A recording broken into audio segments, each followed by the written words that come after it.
I have a big question, which is who runs the world? It used to be an easy question to answer.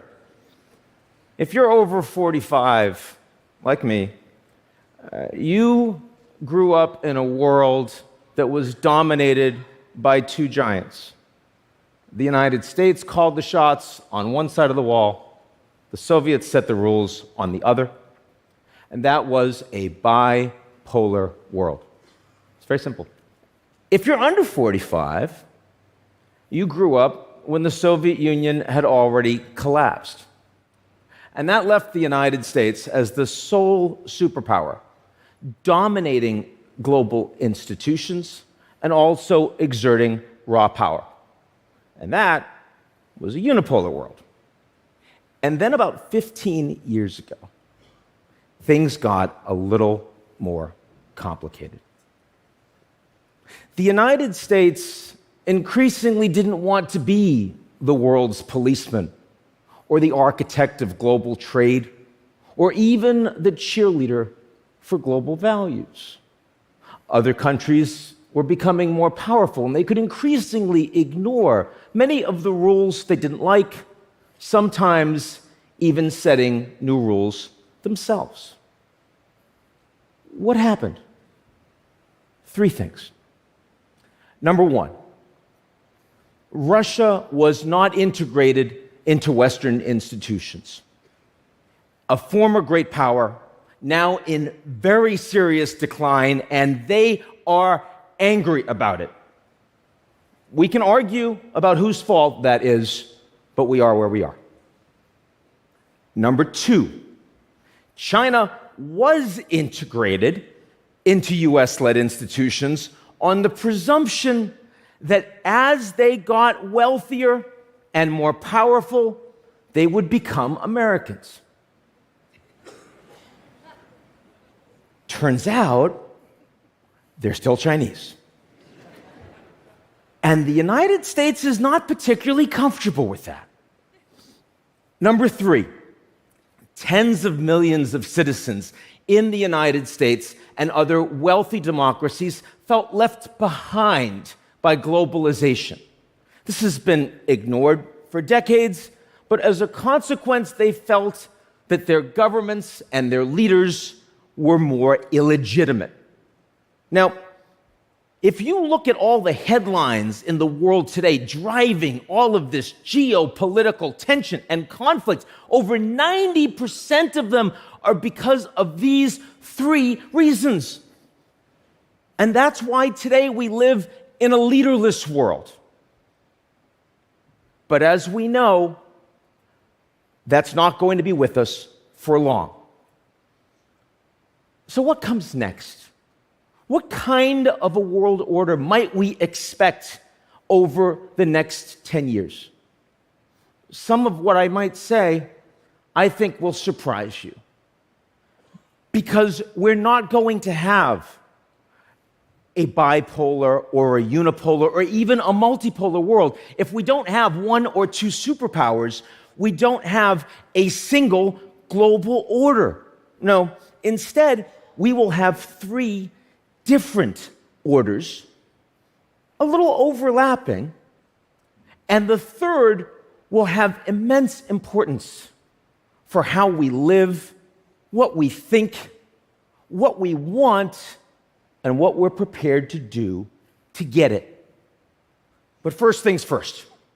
Today, we have a global security order. And as you see from the map, the United States and its allies are the most powerful players on it. The US is the only country in the world that can send its soldiers and its sailors and its military equipment to every corner of that world. No one else close. China is growing in its military capabilities in Asia, though nowhere else. Lots of American allies in Asia are concerned about that, and as a consequence, they're becoming more dependent on the United States for a security umbrella. With the Russian invasion of Ukraine, US allies in Europe are becoming more concerned and dependent on the United States and a US-led NATO. The Russian military, of course, has been a greater global concern, much less so today, especially as they've lost over 200,000 troops and all of that equipment, and with sanctions making it extremely hard for them to rebuild. Now, Russia and China and others have nuclear weapons, but thank God it is still suicide to use them. And as a consequence, our security order is a unipolar order, and it is likely to remain so for the next decade. Now, at the same time that there's a security order, there's also a global economic order. And here, power is shared. The United States is still a very robust global economy, but the US can't use its dominant position militarily to tell other countries what to do economically. The United States and China are enormously economically interdependent, and so they can't control each other. You may be surprised to hear this, but today, US-China trade relations are actually at their highest level in history. Now, other countries in the world, a lot of them want access to US military muscle, but they also want access to the Chinese market, soon, by 2030, likely to be the largest in the world. And you can't very well have a Cold War if the US and the Chinese are the only two that are prepared to fight it. Yes? Yes. So, the European Union has the largest common market, and they set the rules, and if you want to do profitable business there, you listen to those rules. India is playing a greater role economically on the global stage. Japan still matters too. And over the next 10 years, there will be a rise and fall of the relative capacities of these economies. But the global economic order is and will remain a multipolar order. Now, between these two orders are tensions, because the United States will use its power in national security to try to bring more of the world's economies towards it. And we already see this starting to happen in semiconductors and in critical minerals, and maybe soon in TikTok. The Chinese are trying to use their dominant commercial position to align more of the world diplomatically.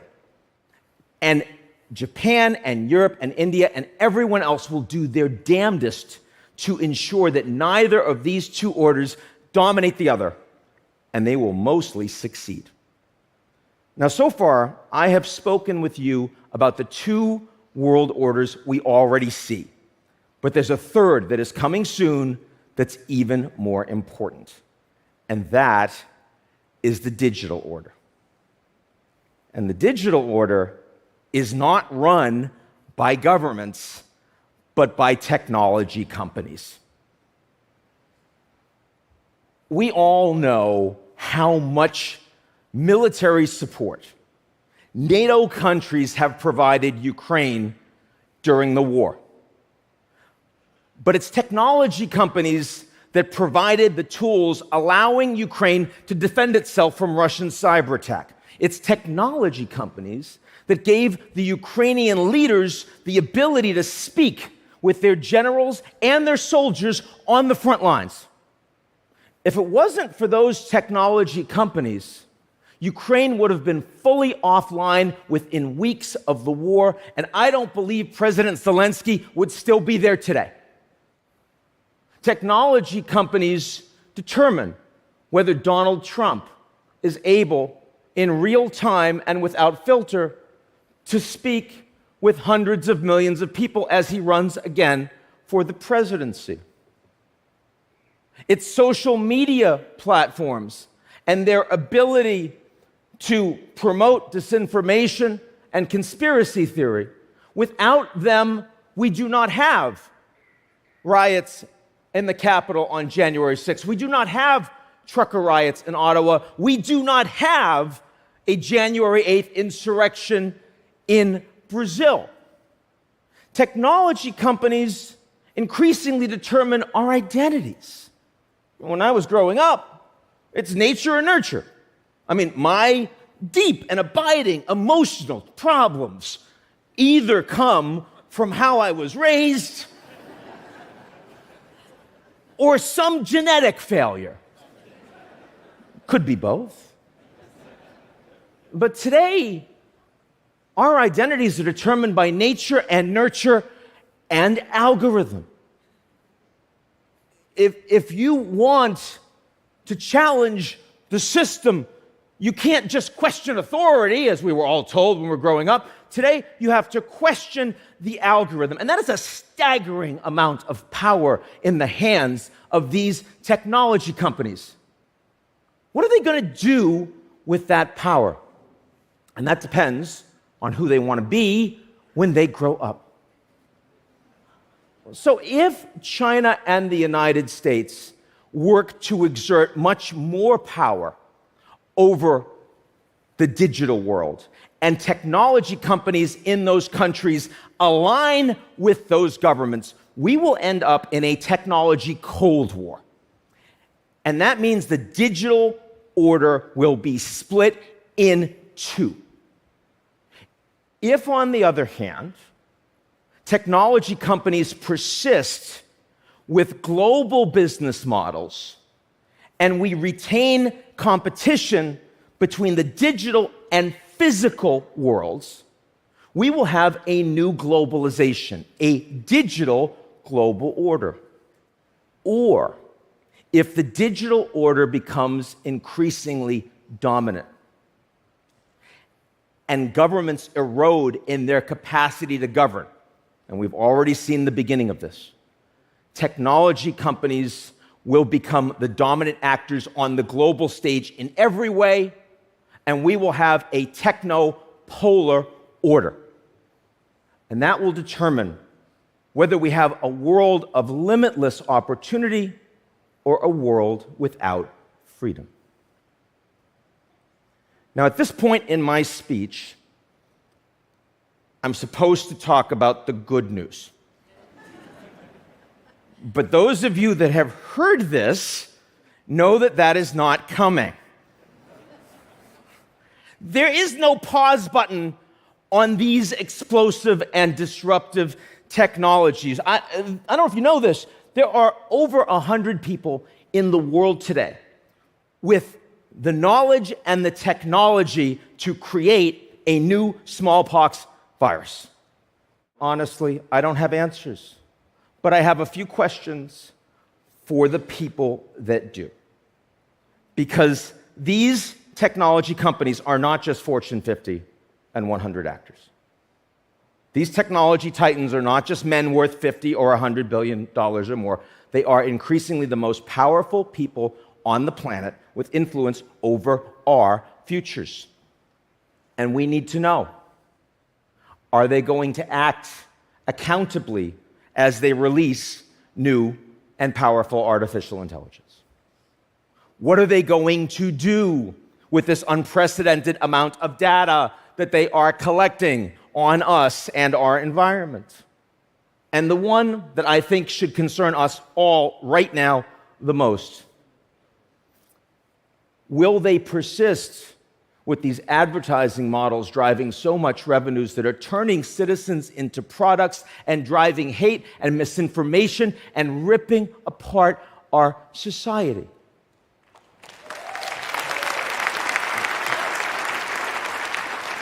When I was a student back in 1989 and the wall fell, the United States was the principal exporter of democracy in the world.